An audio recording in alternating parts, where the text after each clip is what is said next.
স্বাস্থ্যকর খাবার lemon rice. 2 cup ভালো কোয়ালিটির বাসমতি চাল নিয়েছি, ধুয়ে নেব ভালো করে। এবার ভাতটা করে নিচ্ছি। একটা ভাত নিয়ে চেক করি, হ্যাঁ হয়ে গেছে। গ্যাস বন্ধ করে জলটা ঝরিয়ে নেব। তার মধ্যে অল্প তেল দিয়ে 2টো লঙ্কা দিয়ে চিনে বাদামকে ভেজে নেব। 1 টিস্পুন চানা ডাল, 1 টিস্পুন উড়দ ডাল দিয়ে ভেজে নেব। এবার 1 টিস্পুন সর্ষে দিয়ে আর অনেকটা কারি পাতা দিয়ে দিচ্ছি।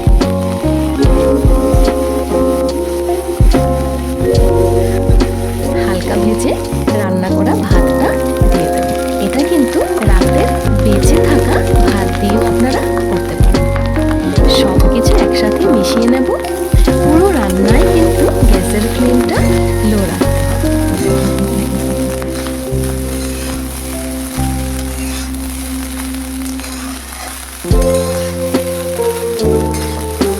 অল্প হলুদ আর নুন দিয়ে মিশিয়ে নিচ্ছি।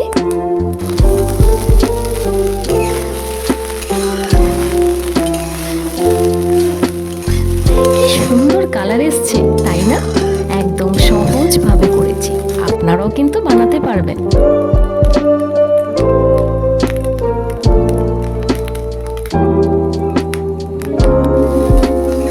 লাস্টে লেবুর রস দিয়ে ভালো করে মিশিয়ে গ্যাসটা বন্ধ করে দেব। তাহলে লেমন রাইস বানানো কি এতই কঠিন? একদম না। আমি যেভাবে বলছি সেভাবে বানিয়ে ট্রাই করবেন প্লিজ। এটা কিন্তু খুব সহজ এবং হেলদি একটা রেসিপি। এবার সার্ভ করুন আর এনজয় করুন সবার সাথে।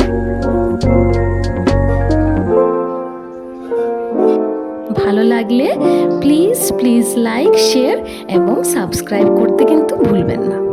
ভালো থাকবেন, সুস্থ থাকবেন। ধন্যবাদ।